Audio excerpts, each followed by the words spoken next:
do you have to say for yourself for this kind of work that you do? You are impoverishing my continent, helping corrupt people come here to hide stolen money. What do you have to say for yourself?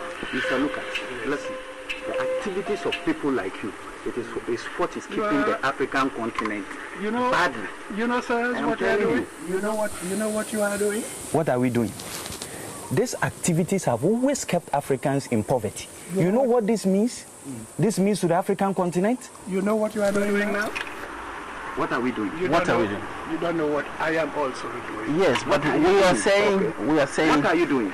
I will tell you one thing. Mr. Lucas, no. I will walk out. No, don't walk out. Don't walk out. You have to know that such activities have never helped us. What do you have to say for yourself, in Africa, Mr. Lucas? do you know how we are suffering? This kind of behavior. Do you know how many people are dying in Africa?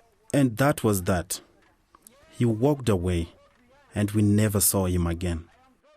Before leaving Seychelles, after everything we had seen here, I felt it was necessary to speak to some local law enforcement to get their perspective. I spoke to the director of the Seychelles Financial Intelligence Unit, Declan Barber. He was brought in by the government to help develop the country's defenses against financial crime. Well, it doesn't entirely surprise me, Stanley, that there's a minority within the offshore industry here that would facilitate that type of approach and that type of activity. But this small number of people will bring, they are a disproportionate risk to the reputation of a country that is doing its very best in the face of constant challenges from this minority in relation to using the jurisdiction for criminally supportive activities.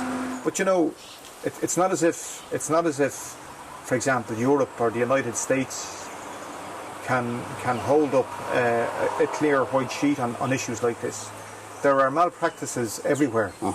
Like in the vast majority of cases where we would be tracking tainted assets, the financial flows, they don't end in Seychelles. Much of the time they move to respectable jurisdictions, if you wish. Hong Kong, to the UK, to the US. So this is a global issue. It's not a regional issue, and it's certainly not a Seychelles issue. Here in the Seychelles, I've shown how easy it is to employ the corporate services sector to help hide corrupt money trails. But as Declan said, money laundering is a global issue, and these corporate services can also be found in major financial centers across the world, centers like London. In fact, recent studies have shown that corporate service providers operating in developed nations are the least compliant with international anti-money laundering standards that ask for customer identities to be properly verified.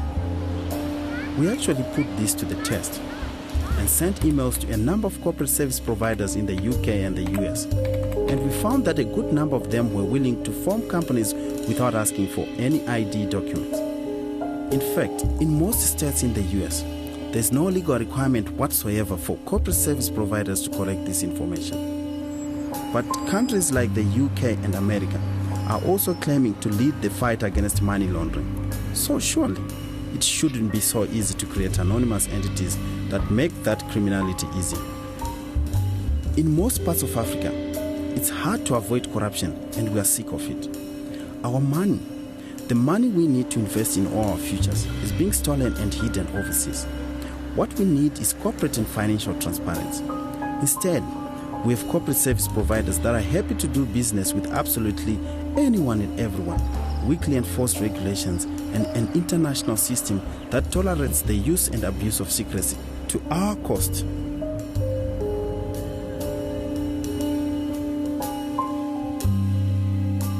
And we'll return to this story in the months ahead as we investigate just how corrupt money is moved around banks in the developed world.